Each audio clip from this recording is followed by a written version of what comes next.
And a pleasant good morning to everyone out there in Irish Breakdown Land. I am Vince D'Addario. That's Brian Driscoll. And we just got back from our third practice viewing. Today was another 5-period viewing. The weather was not cooperating No, this not morning. And pleasant. so first they moved practice earlier, which I'm all for. That was fine. But then we woke up to thunderstorms this morning as well. So that just kind of compounded the fun.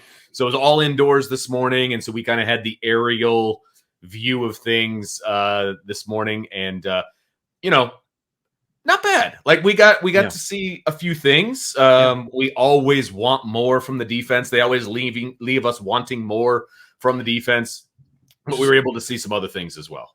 always going to be the case when you're Yeah, talking about just seeing the first 5 periods. And right, honestly, I'll be honest with you. I'm kind of happy we don't get to see a lot from the defense because what we're seeing from the defense is a lot of fundamental work. And kind of what was one of our big issues last year, the defense was, hmm you and I could get on a board and draw up what Golden was doing and say that's schematically sound, right, but it wasn't being executed effectively because the players didn't have the knowledge they needed of it, and the fundamentals were not always there. right, Well, this is just 3 periods, and today was the first day of uppers, so right. you could get a little bit more thump today.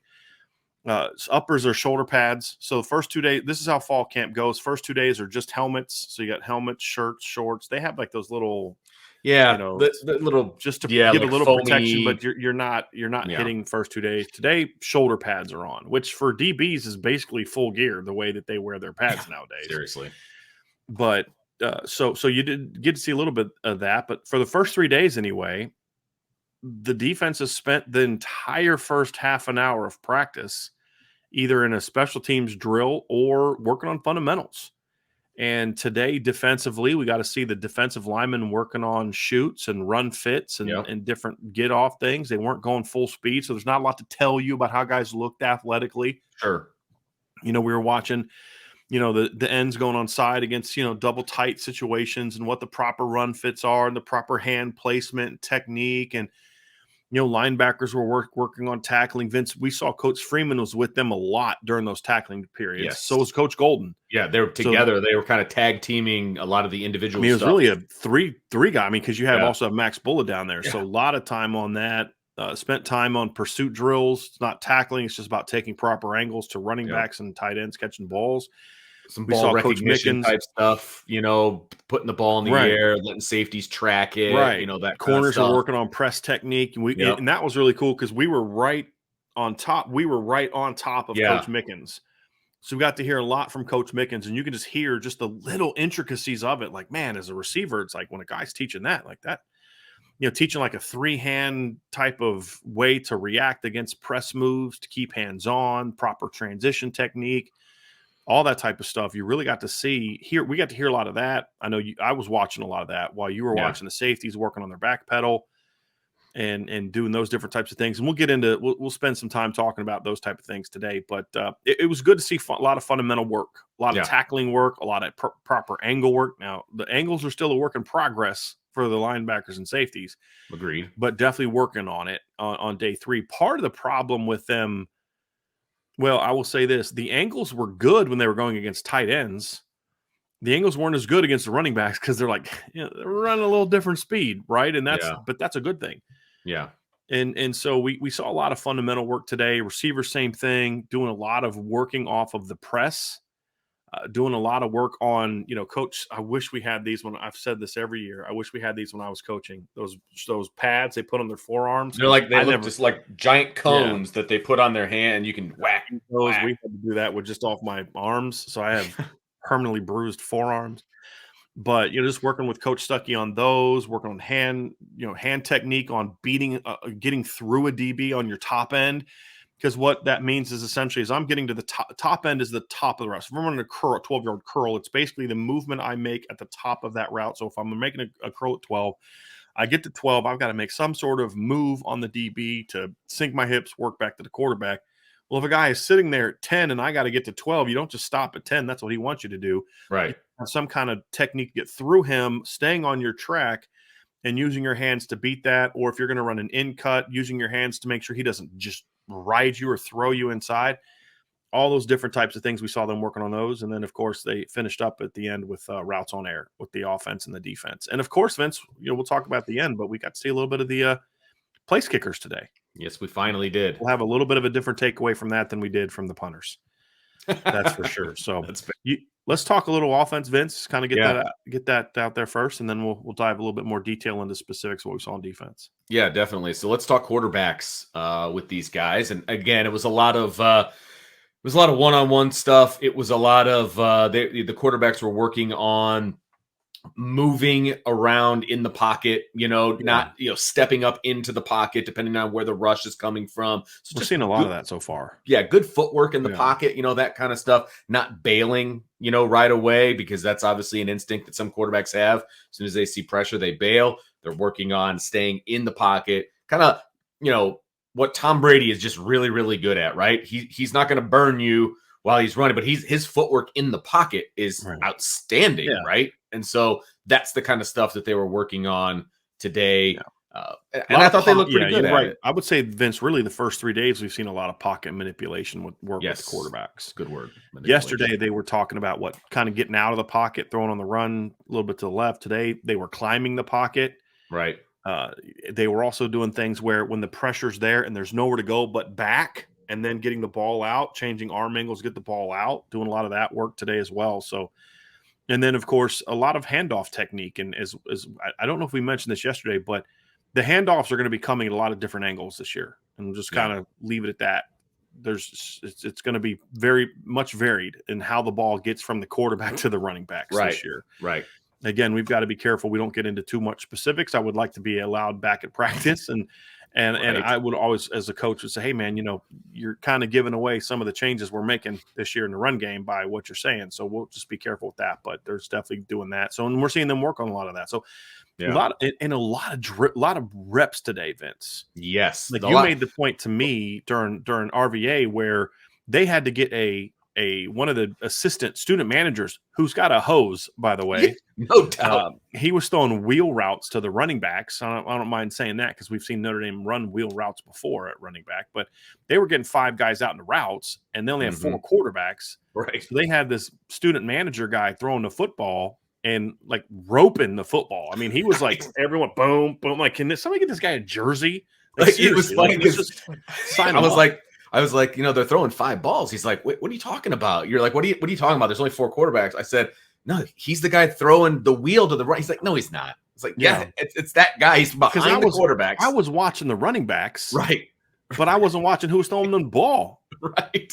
And it's got a gun, man. And he was standing behind the quarterbacks. Yeah. He was about 3 yards behind the quarterbacks and then just putting it right on the money every time. So I give that kid a lot of credit. I don't know who he is. We need to find out who that kid is. Seriously. He's going to be wearing a jersey in a couple weeks. Yeah, but the good thing was, is they were really repping out. So when they finish, it's like get to the side or stay down there, get the next rep in. Yeah, and they were going 5 guys at a time. So we saw a lot of that stuff with the defensive line. You had Coach Washington working with one side. You had Coach Derrico working with the other side, and just getting a ton of work in. The tackling drills, quick teaching, and then just the next rep.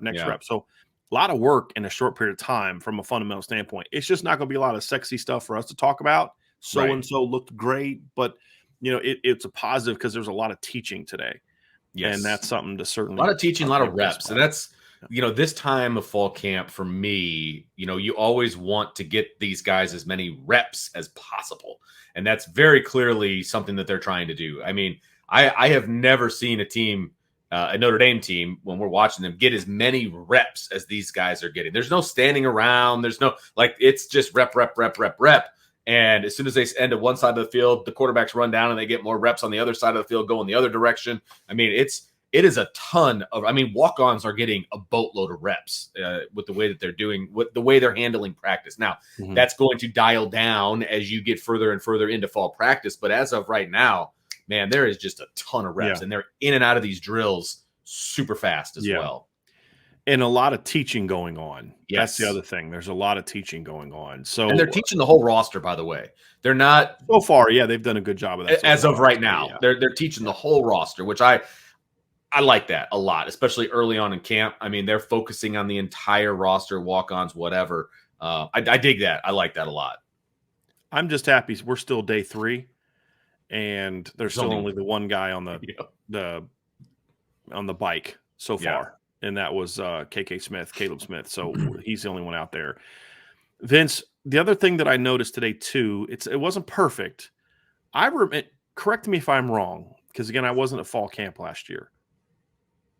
It seemed like there were days when there were quarterbacks and just the ball was not hitting the ground during RVA. It was just sharp. Today, I remember 2 balls that got missed. But other than that, in maybe like 1 or 2 a day, but I just don't see a lot of throws hitting the ground Yeah. the first 3 Yeah. days of practice with the quarterbacks. Last year, if I remember correctly, there'd be days where they looked really good and just boom, boom, boom, boom, boom. And the other days where it's like a little bit all over the place. So at least through 3 days, we're seeing that. And part of it is, Vince, is the balls aren't always necessarily great, but you're seeing the receivers do a better job this year to me this group is just very good at getting hands on the football and making catches. Like there was one miss to Deion Colsey today. I mean, and it was still, if in a game you'd like for him to try to lay out, maybe. Not today. In practice, you're not asking him to lay out on that kind of throw on RVA. Right. So again, even if he at 6'5" lays out, he maybe gets a hand on it. I'm not talking about catch. Maybe gets a hand on it. It was a far throw. That's only really not even close to catch it. If it's in their wheelhouse in RVA, they're making the grabs. Now the next thing that we need to see is when they go to the one-on-ones, start making more plays in the football. Right. And we saw which is when they kicked us out, by the way. Yes. Or not kicked us out. That's when our time was up. Correct. And they asked us politely to leave. Yes. But we did see one thing from that, and that was something that we'll get to in a second, Vince. But one thing that I do want to see the receivers work on a little bit better from what we've seen so far is they're waiting on the ball a little bit in RVA. Like when they're running stops and curls, they're waiting on the ball. Well, when they did that in one-on-ones the first day, that was allowing DBs to get in front of them. Right. They've got to work on stepping to the ball a little bit when they feel that coming. And I've always said I never you've got to be careful. You don't ever say, like, I had some coaches, I'd be at camps and they'd be like, you never stop working to the football. I'm like, well, that's not practical, because if a guy runs a curl route and you tell him to never stop working to the ball, he's going to be with the linebackers in a second. He's going to come back like 8 yards to beat the line of scrimmage. Yeah. It's hit your zone, stay in the sweet spot, but when the ball comes, step to it. Right. And that's something that I'd like to see them work on a little bit, because you're seeing them the DBs are just being able to recover and get to some of those balls. That's the one thing that I would like to see a little bit more from the receivers. But other than that, I really like the stuff that Coach Stuckey does to emphasize different aspects of the press releases and the top ends and things along those lines are looking good. No, absolutely. Yep. Now, you want me to bring up that play that I saw? Because we were leaving. We didn't see a ton today. I mean, a couple observations that we've seen, Vince. We praised Chris Tyree a lot the first day. He looks so much more comfortable as a wide receiver, and he made a really impressive play today as we were leaving. Why don't you describe and explain kind of what happened? Was it a 1-on-1 or a 7-on-7? It was sevens. Yeah, it was sevens, and Chris Tyree was lined up in the slot to the right-hand side of the formation. Basically ran like a skinny post, and I couldn't tell which defensive back was on him. But the way the play went down, it was beautiful on a couple of different levels. Number one, Sam Hartman his eyes were nowhere near where Chris Tyree was going. He was working the right side of the field very clearly. First, he went to the dump off with his eyes. Then he went to the deeper on the right-hand side of the field. Then he comes back and he sees Chris Tyree running this post, and he completely burns whoever the DB was and has about, I'd say 3 yards maybe on him, but remember, he's going at an angle. So where that DB is, he's trailing the route. So the ball can't be on a line because the DB can still make a play on it, right? So Sam Hartman just puts, I mean, it's a rope, but it's got a nice angle on it, goes right over the DB. And last year it would have gone right over Chris Tyree as well. But he goes up and he makes a play above his head to bring the ball down, just makes a beautiful catch in stride, by the way. Now, when you have to reach up like that, you kind of break stride just a little bit. but he makes the catch, comes back down on his feet, and was gone. Like, Yeah. it was a beautiful play.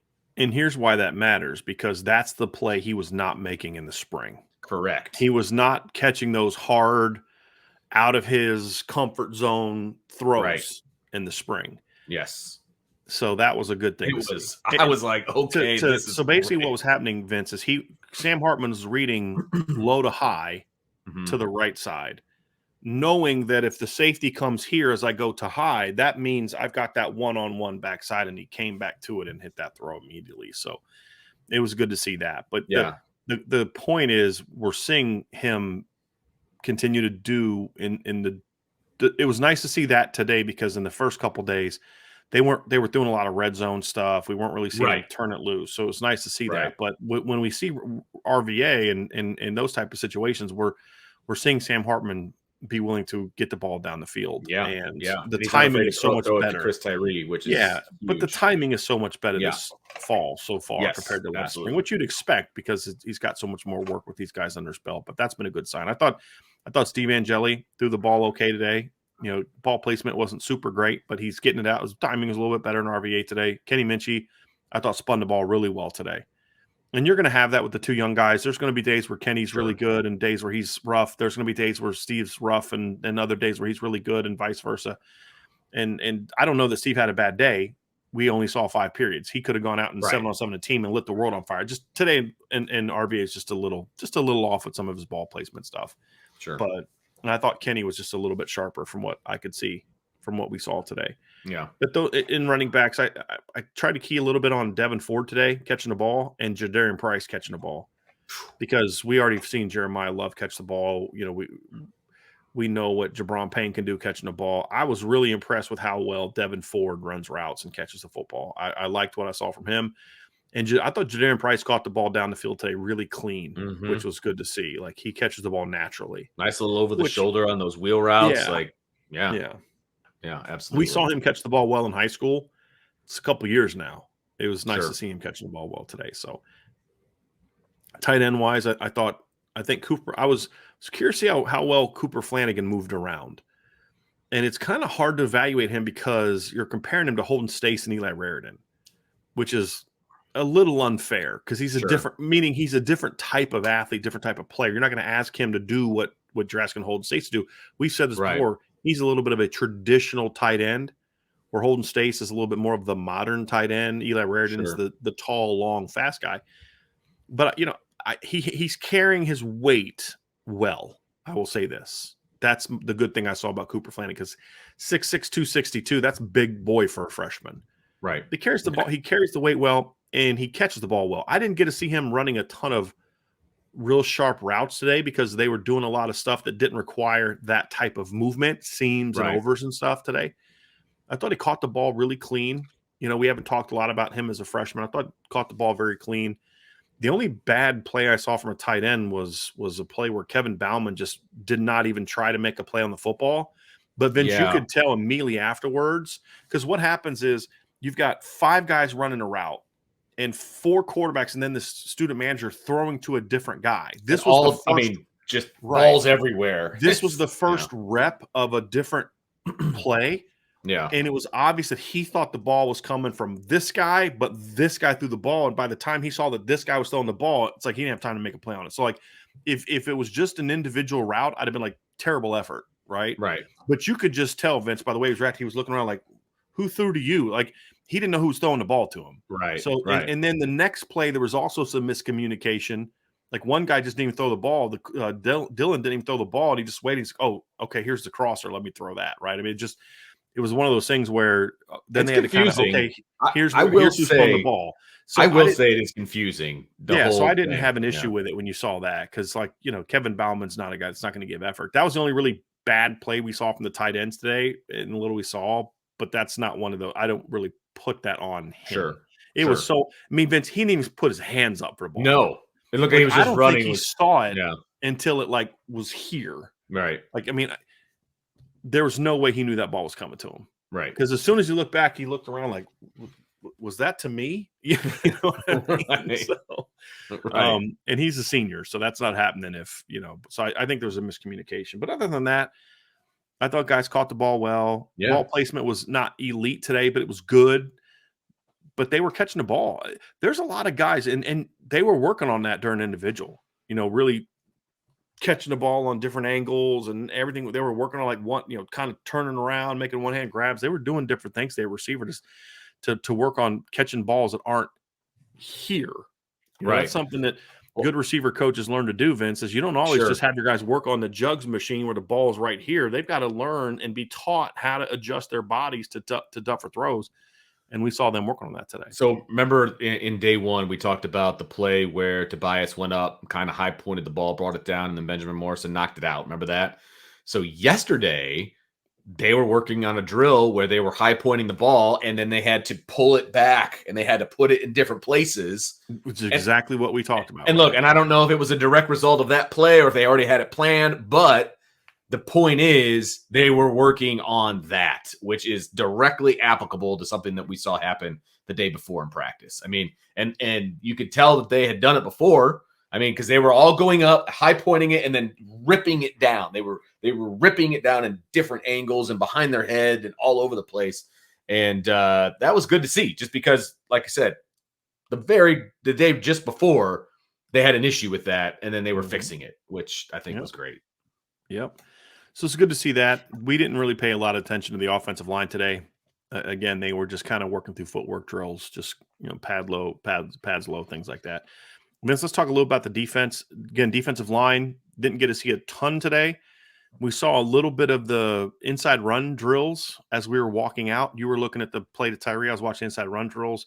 Gabriel Rubio's hand play on the 2 reps I saw him take is so much better than it was last year. Last year he'd come off hard, but he'd just let guys get into his body. Sure. Today I see him fighting, like doing hand play with the guards. Him and Billy Schrouth had a rep where they were kind of going back and forth, like as they're pushing, and they're both like resetting their hand. It looked like, to kind of be cheesy, you ever see like 2 guys that don't want to fight, like that they're kind of joking with that like hand fight, like hand slapping thing, but they were doing that in a football way where it's like you're knocking mine and I'm resetting yours and knocking yours down. And it was a good hand battle.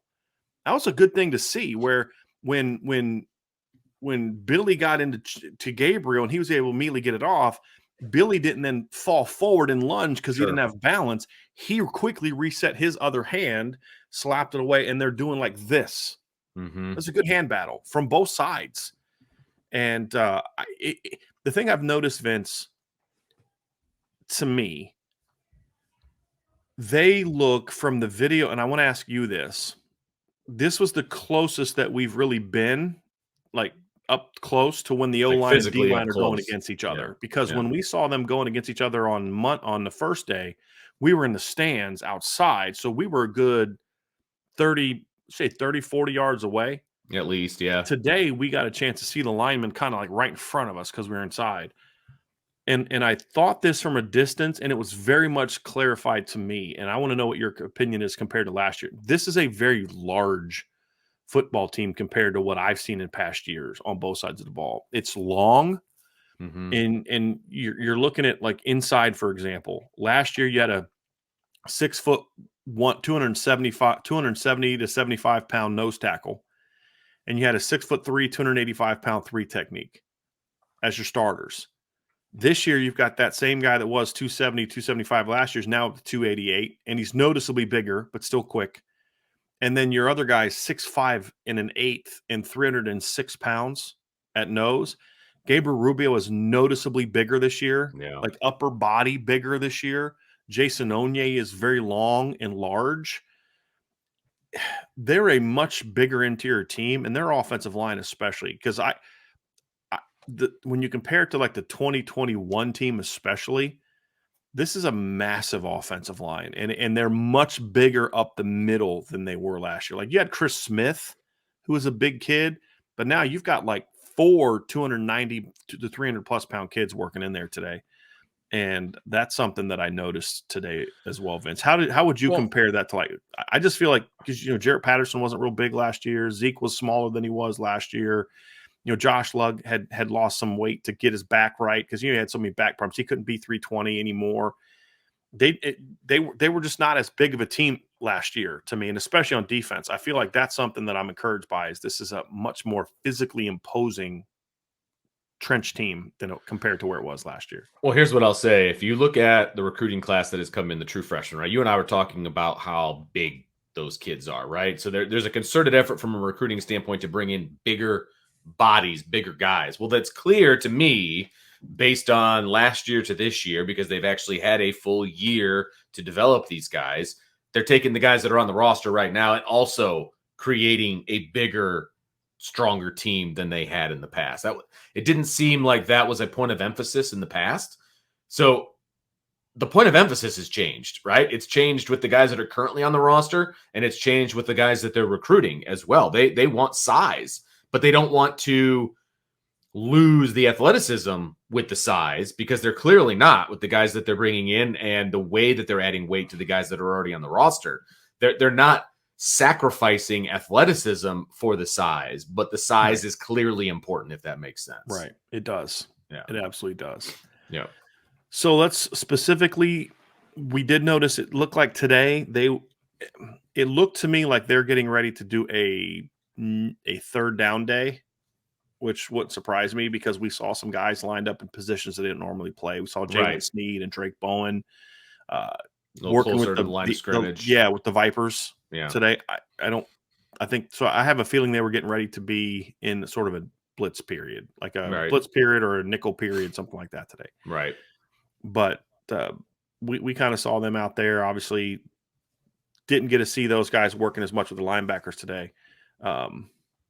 So we'll kind of see how that plays out. Yeah. So Brian, we got to see a little bit of DB work. More some of they were putting balls in the air, letting the safeties track it. Some things of that nature. What did you see from some of those guys? Some good, some bad. I would say. Well, I know there's one bad part that you're going to want to talk about, so I'll let you do that because it was something we discussed while we were there. Xavier Watts is really smooth and explosive. I mean, he's a natural. He looks like a former receiver when the ball's in the air, the way he tracks the football. He tracks it clearly better than the others. I thought Antonio Carter, the transfer from Rhode Island, shows good speed. He's a little tight with his footwork opening up. It looked to me, Vince, like it was more about him just getting used to newer foot technique. He just looked uncomfortable with it. Not so much that he's tight athletically, but you look, this is a guy that was a physical corner, was coming downhill, and now he's kind of being tasked with, pedal, open up, get off the hash, that kind of stuff. So he's still learning that part of it, but he's got some good speed. Like once he gets going, he runs pretty well. I thought that was good to see today. Ben Minnick runs well. Don Schuler's a lot more smooth than I thought. We had this in an intel piece that, we'd heard that he moved a little bit better maybe than some of the coaches at Notre Dame thought he was going to. Like they liked his downhill ability, his speed, tackling, and all that, but he was real fluid and smooth. I thought that was impressive.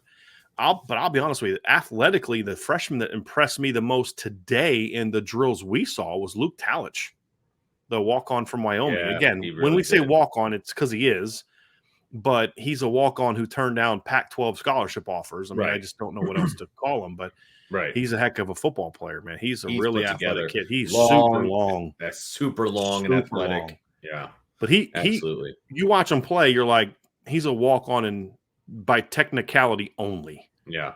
I mean, that's a Notre Dame caliber athlete. I don't think that's going to last very long. His admission into WAPU Nation is limited, I would say. You know what I mean?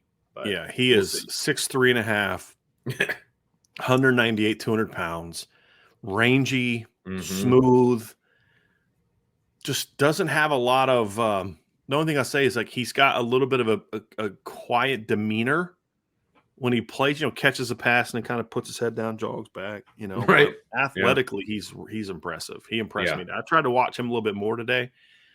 He's an impressive looking athlete, man. Really long, rangy athlete. Like runs like a safety. I mean, that's the thing is like he may end up playing rover linebacker someday, maybe. But right now, I'm not worried about trying to move him. I'm going to let him see if he can stick at safety the way that he ran today and the way he played today. There was obviously one negative that we saw today, Vince, from the safeties outside of Xavier Watts. If you want to kind of explain that? Yeah, so what they were fair, you doing say. is Chris O'Leary was basically just putting the ball as high as he could out either to the left or to the right, and the safeties would just have to go make a play on it, essentially. He wanted him to high point the ball, And it go up, wasn't get it. easy for them to get there, right? Well, and it was, I would say that a couple of the younger guys, they were losing the ball at Mhm. times too. They looked like they couldn't locate the ball when it got real high up into kind of the rafter area of the indoor facility. And part of that's understandable. There's some fluorescent lights in there and it can get kind of nutty. And I get that part. And some of them just weren't making real good plays on the ball. I mean, to be honest with you, I mean, it wasn't. It was I was like, oh, that looked a little bit rough, but it was mostly the younger guys. You know what I mean? And they're getting used to tracking balls in the indoor, just with all of it, right? I mean, they're getting used to everything, and so I don't really necessarily put a bunch of negative spin on these guys, but it looked a little rough at times. They just weren't tracking the ball real and it well. wasn't just one kid; it was more than one kid. I mean, they were having issues tracking the football when it would get up high into the rafters. And so I was except like, for one guy. That didn't look well. Xavier Watts did not have a problem with by any stretch of the imagination. Right. He looked so smooth, so fluid when he would go up and catch the football. I mean, it was like, oh yeah, we think he's a good wide receiver too. The guy that I thought also looked smooth today, transitioning into corners, Vince. Christian Gray's a really smooth athlete. Like he is a really fluid athlete, and he's gotten stronger. You can tell that he's gotten stronger from where he was in the spring. His upper body strength, his punch when he was working on their press coverage technique, I thought was impressive. Yeah, but you talk about coaches coaching the entire roster. That was so evident right in front of us with Mike Mickens. Like it didn't matter if it was Cam Hart, Benjamin Morrison, or Isaiah Dunn, who's the walk-on at corner, or anyone in between. Like everybody's getting coached, everyone's getting schooled, everyone's getting critiqued every time they took a rep. I also like the fact that the corners to me seem to push each other when they're the opposite side. So like when you're in team position drills and you're working on press release, you're working on another corner who's going to release off the line. They challenge each other, which is good. They don't just like let me beat this guy, push me onto the sidelines because I'm not competing. I thought that was a good thing to see today as well. But they did it. They're doing a lot of tackling drills the first few days with linebackers and DBs. They are. I haven't noticed it with D linemen, meaning I just haven't seen it. I haven't seen it either, though. But with that's okay. It's a different deal. But with linebackers, safeties, and corners, we're seeing them do a lot of explosive tackling drills. Tackling the donuts, tackling moving, bags, all kinds of different ways of practicing tackling. It's not the same tackling drill over and over again, which can get stale. It can get old. They're doing a lot of different variations and things, which I did like a lot. Okay. Yeah. Special teams, Brian. We have to talk a little special teams. We have to. We always get people asking about it. We saw punt yesterday. Today we got a chance to see PAT field goal events. And so we saw Spencer Schrader worth what we would call the first team. Yes. I think Dylan Devison was the holder, I believe, for that. Yep. And then we saw Zach Yoakum, who's the kickoff specialist for Notre Dame, with the second group. And they were kind of going like rapid fire, like kick, kick, kick, kick. Yeah, it was interesting. They kind of did like they were like one group was here, but one group was up here, and then they just kind of rotated around like this as a team all the way around until they kind of hit every spot. Both teams hit every spot. So, and they went from like what 50 plus, 50, 52, 53, 54 in that neighborhood, all the way up to like extra point range, and everywhere in between. Over a 5-minute period. Right. Yeah. Yep. Right. They moved them all around. Got a lot of kicks in a short period of time. They really did. And with two teams, which is pretty impressive. So I focused on kind of the first team group and what Spencer Schrader was able to do. I took videos of all of them, and I got to get those to you. But my takeaway from the kicking game was Spencer Schrader. This is the first time we've seen him kick live. And they had a defense in a Notre Dame uniform. In a Notre Dame uniform, correct. And they had a defense out there. I mean, they were, moving a little bit. He has such an easy swing of his leg and gets a lot of power on it. He did miss one. He missed the 50 plus, but it wasn't because of length. He didn't miss it by a ton. He missed it to the left by about that much. Right. Yeah. Yeah, no, it didn't because the rest of them were all right down the middle. Good height, good leg swing. He gets high quick. Yes, and he kicked a 47-yarder that was still over the top of the goalposts. Like He didn't even drill that one. Like, you no, could just hear it. He didn't even get all like, the 53, 54 yarder he missed. right. I mean, Vince, that ball cleared the uprights. Now, it was left by about that much, it looked like. Yeah. But it crossed the path, it crossed the went across the crossbars, like, past where the goalposts are. Not crossbar, the goalposts. Yep. Probably 3/4 of the way up, and I looked at you and I Right. was like, "That's good from 60, easy." Yes. And what I mean by that is you can cross the crossbars high, but it's like hitting a home run that just gets over the fence, like a really It's like, high, comes down. yeah. This thing was coming down like this, meaning Yeah. it still had 7, 8, 9 yards to go before it would have Easily. gotten below the crossbar if it was inside. I mean, he drilled Right. it. Yes. And the 47-yarder he hit, that, like you said, Vince, that thing was up. I mean, it was he right down the middle, easy kick, and you could just hear it. That was the least impressive ball he kicked all day from a sound and a bursting off of his foot standpoint, and he still made it from 47 easy. Yeah, he took something off of it just to make sure that he'd put it down the middle, essentially. Right. Like that's what it felt like. But he's got a really strong leg. Zach Yoakum has a strong leg too. It's just not as strong as Spencer Schrader. But I thought he was solid. I watched a little bit of him today. I thought he was solid. You know, if you need to go to him, he can get the job done. The only problem I have with Zach Yoakum is his ball kind of doesn't get up right away. It's more of a line drive. Yeah. There's power behind it, but it's still more of a line drive. Yeah, Spencer Schrader's ball goes up. I mean, it explodes up and gets out there. Zach's is a little bit of a lower trajectory, which is just, can be a little bit concerning, but he's got a strong leg. There's no doubt about that. If you want him to just kick it out of the back of the end zone every time, Zach Yoakum can. There were no bad misses today. Right. That I saw. I think I saw one miss each is all I saw. I didn't see every kick that Zach Yoakum made. I only saw him miss one, but the misses were, what I mean by bad misses, there's some where you just like you miss by 5 feet. I mean, or it was ugly. Just like the rotation of the ball is funny. I saw nothing like that. Everything, even the misses were clean, right? It came off the foot well, just missed it to the left a little bit, missed it to the right a skosh. Because sometimes we'd see Jonathan Dorr kick like a 55-yard field goal like it was nothing, and then he misses a 38-yarder. It's a 30-yarder, by 9 feet. You know what I mean? It just there was more consistency even when they missed today on the first day where we saw them getting that kind of work in. So that was good to see. But Spencer Schrader's leg strength is really good. It's elite. I mean, there's no two ways about it. It's elite, and it was one practice session, and I told this to Brian. I said, this is one practice session, but my worry about the kicking game, it dropped pretty significantly after that. There was one low snap we saw from Michael Vincent, actually, and I thought Dylan Devison just scooped it up easily. It wasn't like it was low for Vincent. Right. It wasn't like it didn't hit the ground, but it was like low. He had to reach down and grab it and then immediately got it down, and I think that was actually on the 47-yarder. It was the long one, which might have been part of the reason also that he didn't get all of it. But it was a good save and recovery and allowed him to hit it right down the middle. Right. But other than that, I thought the snapping looked clean today. I didn't see any issues. Oh, and then on the 47-yarder too, Vince, he was getting ready to kick, and was it Coach Freeman or Coach Biaggi that did that? I think it was Biaggi, but I'm not 100% sure. He was getting ready to snap it, and he stops.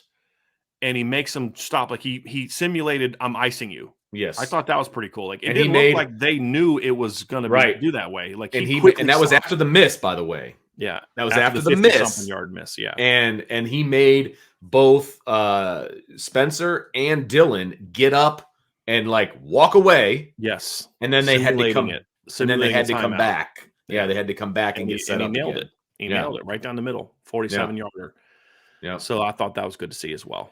Yeah, so it was good. The kicking game was good. So people that are worried about the kicking game can relax a little bit. Yeah. We'll see what happens in an actual game. But, right now I feel pretty good about where that situation lies. From a leg strength standpoint, you feel good about where he's leg strength, accuracy, consistency of approach, consistency of placement. And when he missed, it's like when a quarterback misses, right? Okay, he missed, but he missed well. He missed where he's supposed to miss. Yep. There's no good place to miss as a kicker, but it wasn't like oh my God, what was that? Like that was exactly. Terrible. Just look, aim it a little bit here, minor corrections. And I'll say this too. Look, I'm not overly concerned about the specialists this year. I'm more concerned about the return game and the coverage. Sure. The reason I say that is the one thing that Marty Biaggi has a tremendous track record with is getting his punters and kickers to be really good, because he actually was a punter. He was a kicker. He's not like some guy that had to learn it to move up in the coaching ranks. Like a friend of mine who is the special teams coach at Vanderbilt, he was a Division I AA defensive back. He played at Bucknell. Like, he was a DB. He played special teams, but he wasn't like a kicker or punter or anything like that. Biaggi was. I mean, he has a background of doing that. Yep. And that's one thing that throughout his tenure has been pretty good at all the stops he's been, is the specialists are actually pretty good. So I feel like by the time we get Bryce McFadden, because in Ben Krim, the punter from Penn, he wasn't in the spring. Spencer Schrader wasn't here in the spring. Correct. And Bryce McPherson, I believe, was still coming off of an injury in the spring. So he's just now getting to really work with those guys. Mm-hmm. I'm actually not worried about that, Vince. I'm more concerned about Biaggi's in the past. There's been some inconsistency from the return game. Some years good, some years not. The coverage game, some years good, some years not. I'm more concerned about, okay, get that good. He's never really had a problem with punters and kickers. It didn't matter what school he's at, changing guys. And he just seems to have been someone who understands how to get those guys to perform at a good level. Sure. That's another reason why so between seeing Spencer Schrader's strength today, and then with Biaggi's track record, I'm pretty good, feeling pretty good about that. Yeah, absolutely. Me too. So that's going to do it, right? Pretty much what we saw. Again, it was a 5-period day, so not a whole lot to see. Guys are in shells. The next time that we get an opportunity to see practice will be next Monday, and guys will be in full pads. First day of full pads. So that's Notre Dame, they'll have a practice tomorrow, but they're not going to do anything on Sunday because that's cookout day. Right? Yep, and we don't have access tomorrow. And we will be there for first day of full pads. We'll be there Monday, and of course, I'm hoping that as soon as they're done stretching, they get into a full team 11-on-11 scrimmage. But that's obviously not going to happen. But we'll at least get to see them running around with full. We won't go to see that till that one night practice we get full access to. So yes, unfortunately, exactly. So everybody, thanks for joining us. Make sure you hit the like, subscribe, hit the notification bell, share with your family and friends. Throw us a 5-star review. That would be fantastic. And that's going to do it for this quick practice recap. Make sure you join us on the mailbag. It'll be here today, so it might be going on right now. I don't know what you're doing right now. So by the time you listen to it, exactly. So head on over if you can. If not, watch the replay, man. So for Brian, I'm Vince. We'll talk to you next time on the Irish Breakdown Podcast.